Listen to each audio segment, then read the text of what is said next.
This week, MJF has a weird foot fetish, Samoa Joe becomes Suspended Joe, and Jon Moxley continues to fail without the WWE. Welcome to the Full Nelson Press.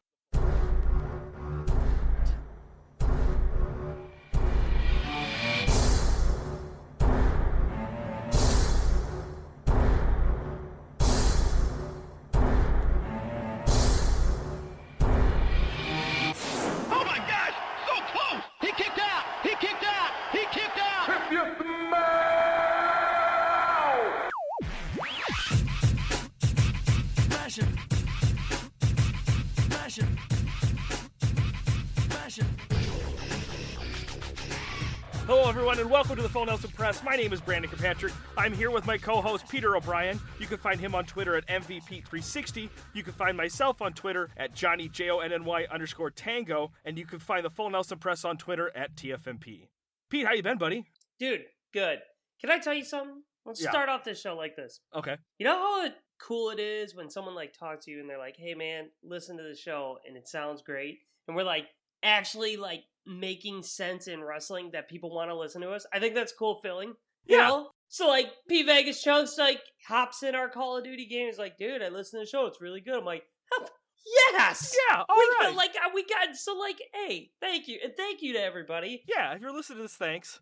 And you know what? Leave us a comment. Wherever you're listening, we'd love to hear what you think, what you would change. We're not going to change, but you can leave it. Oh, we'll Vince McMahon your ass. All right, Pete, you ready for the news roundup brought to you by WrestlingPages.com? Check out Wrestling Pages app. You can find it on the App Store and Google Play. First thing we're going to talk about is something I know you're going to be pretty upset about. Kaira Sane is off the market. She's now married. Congratulations, Kaira Sane. Hey, yo. I kind of hope it was, I don't know who her husband is, but I hope it's a pirate. That'd be pretty sweet. But good for her. I guess Asuka is my only one true love now. Yeah. You want to talk about Jack Gallagher? He made some mistakes this week. Okay. I know what you're going with. The tattoos look cooler. He looks tougher, except the placement. It's the placement of it. That's why it's weird. The chest tattoo doesn't look completed. I guess if anyone doesn't know, look it up. Jack Gallagher has new tattoos on his biceps and on his chest. The chest looks like a checkerboard and his nipples are the pieces. It just doesn't look finished. I get he wants to go with more of a tougher look because Jack Gallagher is cooler. I actually think Jack Gallagher is a cool guy. This tattoo, I remember always watching Ink Masters and when people got tattoos on their chest and they tattoo around the nipple, it just looks weird. And the fact I'm coming into our show talking about nipples, this is not how I wanted to spend this. Nipples come up in wrestling talk. It's just really tough. Chest pieces are weird for tattoos because I don't think anyone can get a tattoo on their chest near the nipple area and have it look good. Unless it's the middle of a flower or something like that. Have fun with it. Have fun with your nipples, folks. It's a nose. It's a nose. And you know what? That's not even the last time we're going to talk about bad tattoos this show. What happened this weekend that people are like, I'm going hard. I'm going hard. Getting a tat. We'll get there, though. Samoa Joe has been suspended under the wellness policy. He'll be suspended for 30 days. This is his first violation, but he will be back in time for WrestleMania, so does it really matter? Well, Saudi Arabia was happening, so Aww. What better way to get out of it? Samoa, did you go and talk to the doctors yet? No. You have to go talk to the doctors, otherwise you're going to be suspended. So? Okay, we're going to suspend you, and you can't go to Saudi Arabia. Suspend me! There's no other way. And Samoa Joe grabs his bag, walks out. He's like, I don't care. He's listening to that Because I Got High song. Oh my god. I don't even think it was that. I think it was something with checking in with a doctor. Because you have really? these. Yeah, and I think it was the same as Andrade. So Oh, that's okay. why they were only a month. I mean, that's some of the grumblings I heard. Whatever. Is Samoa Joe even doing anything on Raw? No, he just came back from injury. I mean, he was jobbing to Rollins in the AOP for a while there. That was about it. And then he's like, Saudi Arabia? Hell no, I'll carnivore pass. virus. I'm out. Yeah, speaking of who went there, Miz and John Morrison came back with the SmackDown tag titles, so good for them. Fun fact, had no idea who the tag champions were going into that match. The New Day? Isn't that weird? I had no idea. Who's the Raw tag team champions right now, Pete? Is it... Oh, geez. Oh my Come God. on now. I'm not going any further from here until you get it. Oh, Rollins and Murphy. I almost Ding, said ding, ding. Buddy We got Murphy. a winner. Winner, winner, chicken dinner. Murphy should come out as like a RoboCop like character, like Murphy. Are you talking about like Iceberg from WCW? Maybe, or like in RoboCop when. Alright, sorry if no one's seen it, but it's about this cop who gets murdered by shotguns and becomes a robot. So, spoiler alert, the guy's name's Murphy. Do you think that could be a character in WWE? So he comes back with like the helmet and everything? No, I don't think they would. I don't think they would bring Ryback back. I don't think they would do that. But no, Murphy could be Murphy, and then you just be like, "Oh, remember when he was a wrestler?" Gimmick And then infringement. we shot him 30 times with a shotgun, and we rebuilt him. You're welcome, WWE. I got millions of ideas for it. They're not good ideas, but they are a lot of them. That was top notch. Don't even try to say it. All right. Well, someone else came home with the title. Goldberg is now Universal Champion, Pete. You want to talk about this? Nope. All right. I don't. I know what the thinking is with WWE. Reigns isn't over yet. People still aren't a big, I'm a fan of him. Right. And they knew if they pulled the trigger having Goldberg beat The Fiend, now Reigns will probably be cheered. I sure hope Reigns still gets booed, just for out of the sheer fact of that's why WWE did it. Oh, he's getting booed out of Mania when he wins. Even bigger joke, and I think it's like this ramification. If you go and you build yourself up as a character forever and re-establish yourself as a top star, you can still just get hosed. And that's what happened to Bray Wyatt. And I'm sorry, like, Goldberg suplexed him. It wasn't even a suplex. It wasn't. I mean, I know I give Undertaker credit for being 1,000 years old and coming to the ring in a wheelchair, but like, at least he can, when he pins somebody, grab the leg to pull him back to pin him. Goldberg couldn't even do that. No, he couldn't. And neither of us have watched any of the Super Showdowns, any of that bullshit. Yeah. And we won't. From what we saw online, it was bad. But that's how every Super Showdown ends. Wasn't it DX versus the Brothers of Destruction last time? And that got worst match of the year? And then before that, I don't even remember what was before that, but it was another horrible match. I think it was Goldberg. Undertaker Goldberg again. It was just really shitty matches. Like, every Super Showdown sucks. Stop watching them. That's what I tell people. Like, I know you come to us with what I doubt we're your only source of wrestling. Let's be real. I mean, I didn't even know who the wrong tag team chants were. But that's why we don't watch Saudi Arabia. We don't respect that business venture for WWE, and I won't support it. I 100% agree. Yeah, nothing good has ever come out of it. The best thing that's ever come out of that, Titus O'Neil tripping and slip and sliding underneath the ring. That's about it. I thought you were going to say Monsoon was the best thing to come out of that, but you're right. But what they did there, but apparently a lot of the reports were John Cena's just like, you want me to fight Elias?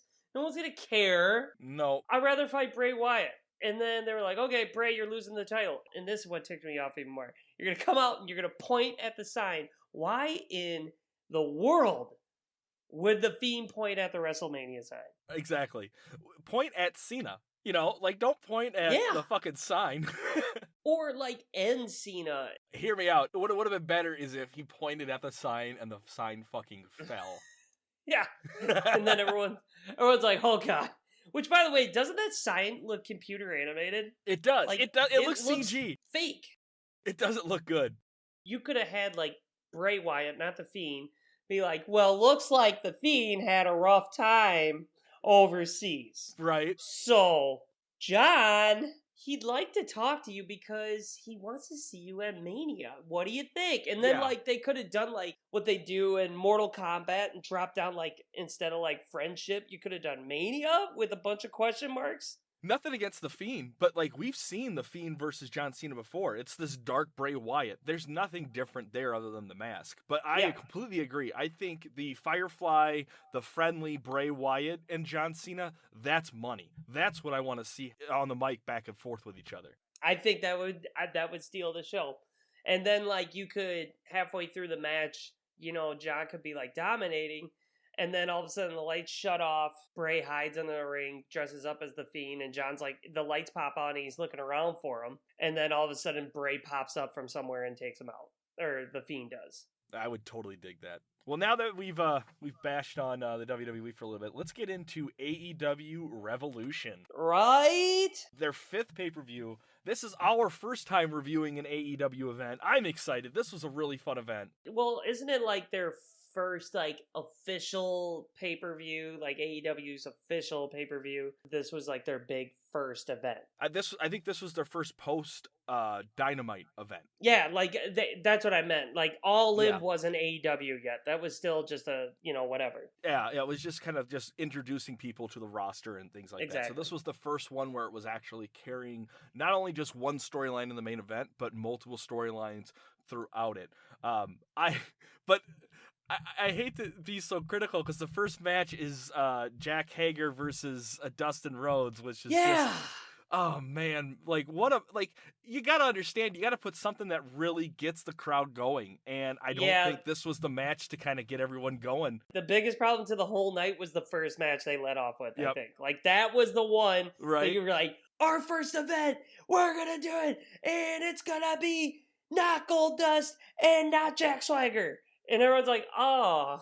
Right? Like, if we've seen this multiple times on WWE Main Event or Superstars, we don't need to have this as the opening pay-per-view. And if you are, do something to make us talk about it. Because Jack Hager wins with the submission. No duh. He's undefeated in UFC. There's no way I would say, let me lose in wrestling right now as I'm white hot in UFC. Yeah, it was fine. I mean, it was a good match, but it didn't fit the card. Like, AEW is a company where it's like, that could have been on the TV episode, and it would have been just as good.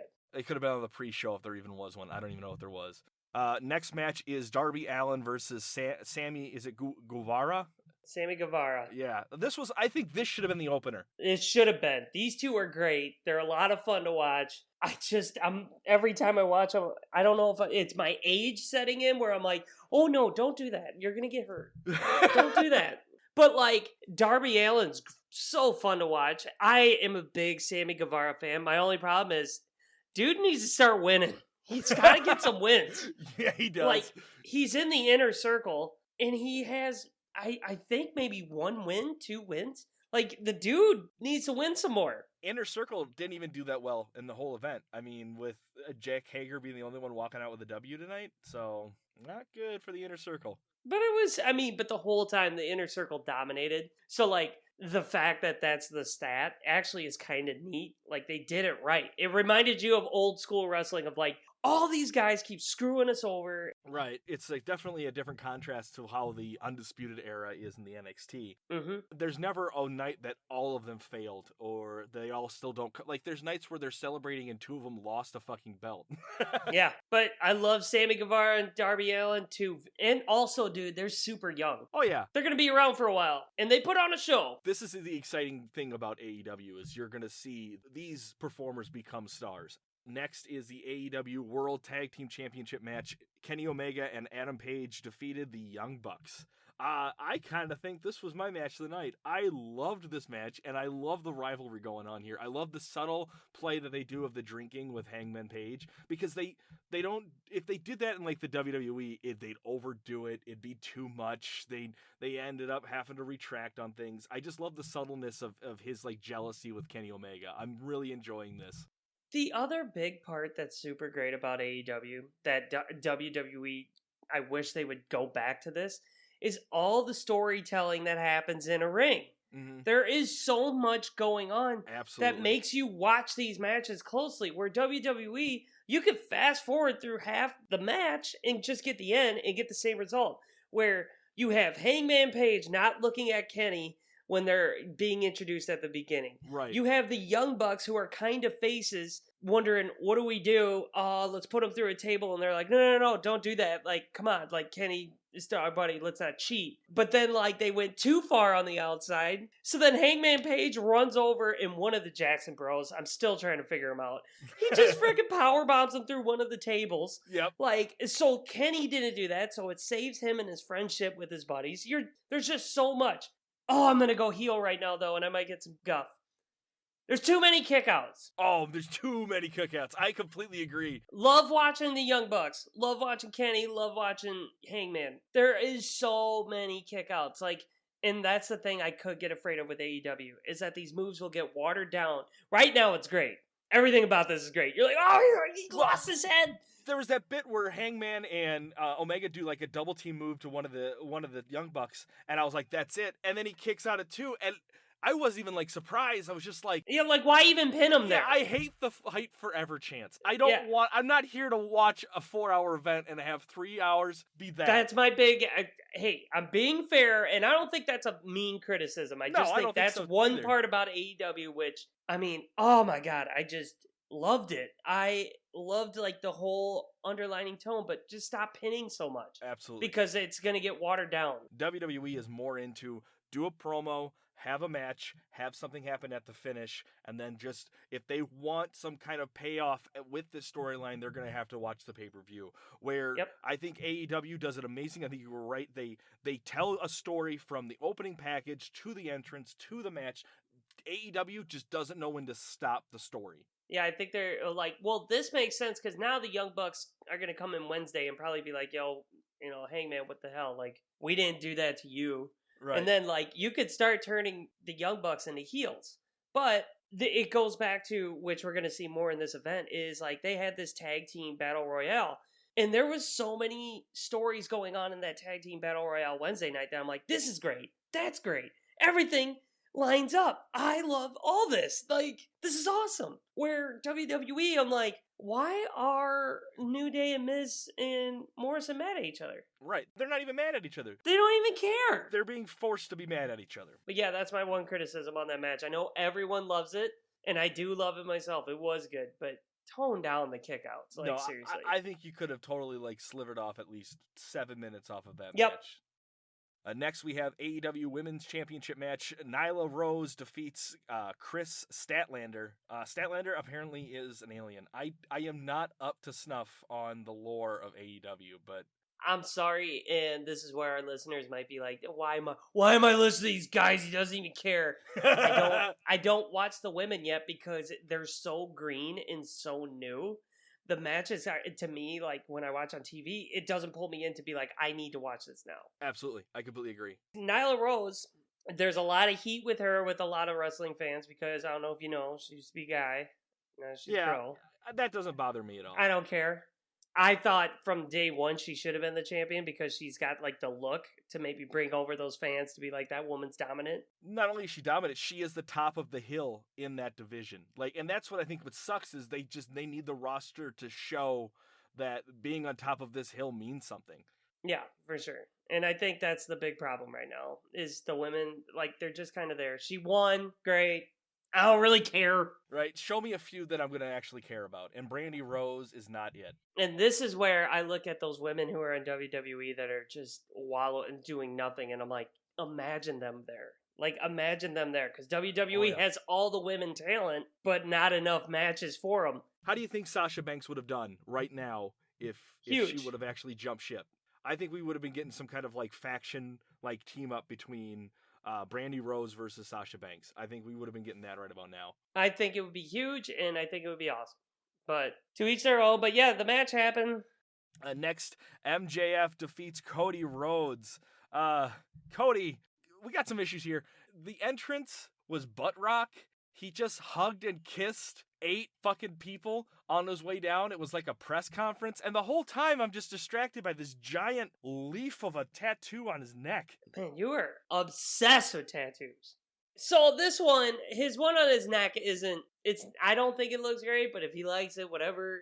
It should have been half the size. And the colors are so tight together, it just looks like a big blue mark on his neck. I'm like, it looks like a hockey logo. To each their own, bro. Like, my other knock with AEW that WWE nails, and it's going to take AEW some time, is the music. When music hits on TV, you know who's coming out. Absolutely. These entrances are like, they don't come through my speakers as good. No. I've tried them on my Turtle Beaches. I've tried them on my surround sound, and I don't hear their music. Mm-hmm. So it's hard for me to get pumped up with their entrance songs. So when Cody had the band, I was like, well, these guys are terrible. They are and bad. I don't think I would ever go to their concert. Like, ever. They're super bad. But the overall match, I liked how MJF won. I think that's smart because Cody's so over, he can take the loss. He bit his foot. He did.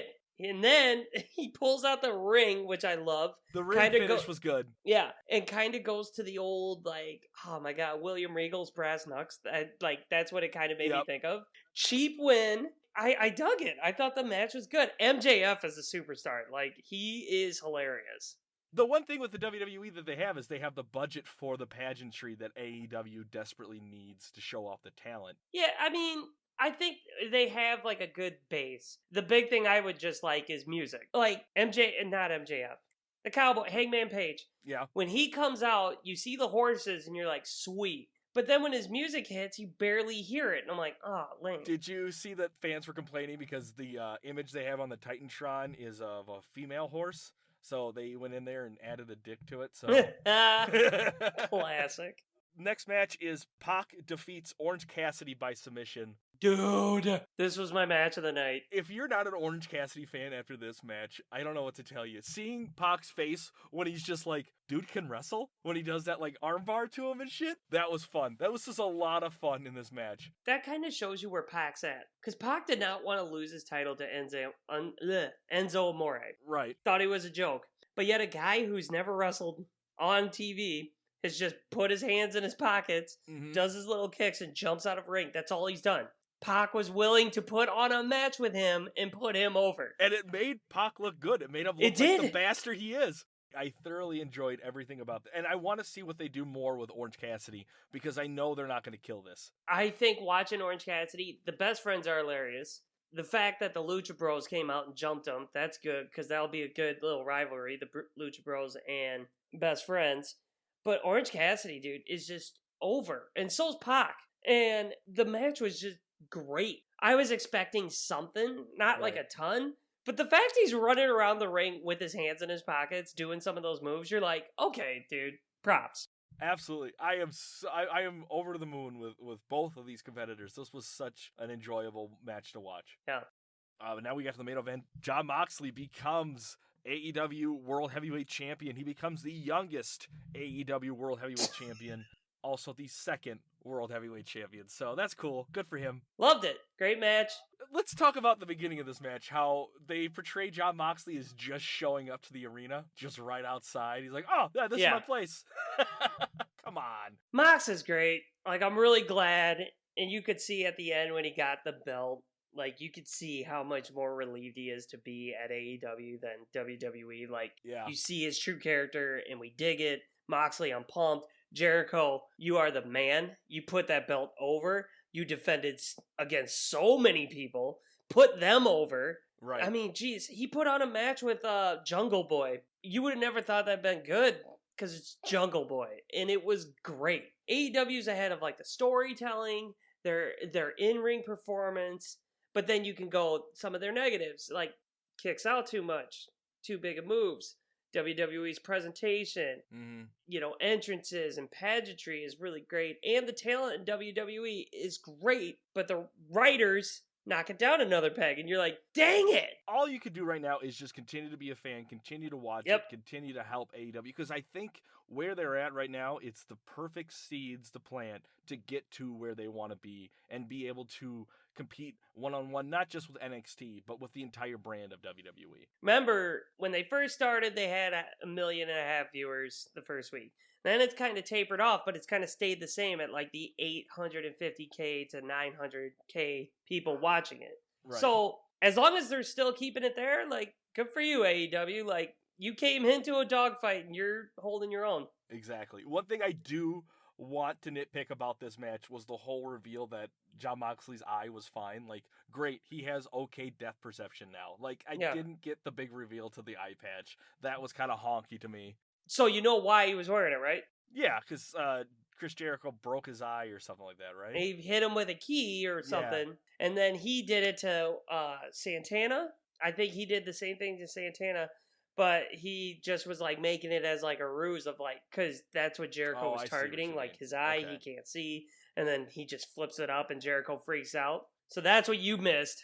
I thought it was great. Good job, AEW. Bravo.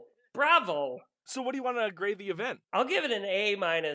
Seriously, their first one, it was awesome. It was good. I'll go B-. I don't think it was better than most takeovers, but I still thought it was a good show. I think the only thing that really slowed it down, but it wasn't bad, was the opening match, because it wasn't a bad match. If you watch it, it's not bad. It just was placed wrong. It should have been moved in between one of the hyped up cards. Absolutely. And then the women was the other part, which wasn't bad, but it wasn't great. So but everything else was awesome. AEW's next pay-per-view is called Blood and Guts, which is... No, I think that's just on TV. Oh, that's right. Yeah, it's not even an event. They're just doing like a War Games match on TV. They're just doing a War Games. Which is awesome. Right? Because WWE doesn't do that anymore. So the Blood and Guts is a phrase from Vince McMahon used to describe AEW in a recent investors call, and that's why they're calling it that. That's awesome. Keep trolling them. I think it's awesome. And I dug it being on a Saturday night. All that, Same. The whole vibe of everything, it really went well. I really liked it. I liked them.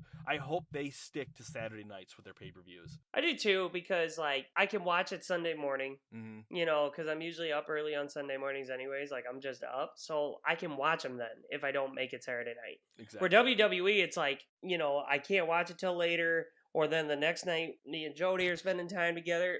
Listen, guys, you gotta spend time with your significant other. So like, and then it just keeps trailing. I got, you know, then Iowa plays, and like I just keep bumping the pay-per-view back to the point where you're like, did you watch? And I'm like, no.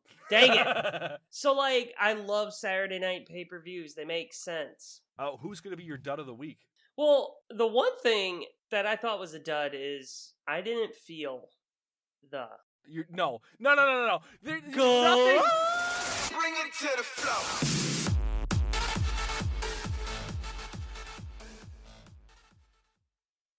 Why? Respect her. Are you just Will you respect her entrance and just feel the glow, dude? You're such an asshole. I remember when I told a girl in high school, can you feel my glow? It didn't go well. So Gross. So anyways, my dud of the week goes to, can I say, like, whatever band that was, I don't even know the name of them, but just that band performing was so bad. I'm gonna go with Cody Rhodes as the dud, so that's okay. We'll just put the whole entrance together. Put the whole bandstand up there, because that music in that band was terrible. Oh, it was real bad. It was real bad. I did not like that at all. Stud of the week, I'll go. I think I'm gonna go with Jon Moxley. Okay, he's doing pretty good. I think he's gonna be known more as Jon Moxley than he ever was as Dean Ambrose. He already is. Well, yes, but in time, overall, his entire career, I think he's making a name for himself more and more where he's at. And congratulations to Jon Moxley for doing it. The other aspect too, I still call Jake Hager Jack Swagger. I call Jon Moxley Jon Moxley. Yeah. I don't call him Dean Ambrose anymore. Like that tells you where you're at. Absolutely. Orange Cassidy, dude. Okay. Freshly squeezed, no pulp, dude. I dig it. Star. He is a star, and they're doing it so right with him. Not doing too much, keeping him where he's at is great. My other star is Jon Moxley's eye doctor. Congrats, man. Like, I didn't even see a scar, dude. Great job. It's almost like it never was even happening in the first place. Right? Wrestling's real. Well, hey, man, I guess that's episode 78. It's a wrap. If you enjoyed our witty banter on sports entertainment, make sure you leave us a review on iTunes, Stitcher, Spotify, YouTube, or wherever you found us. It helps us more than you'll ever know. Anything else you want to add, Pete? Yeah, dude. We're probably, folks, gonna start doing some Mixer.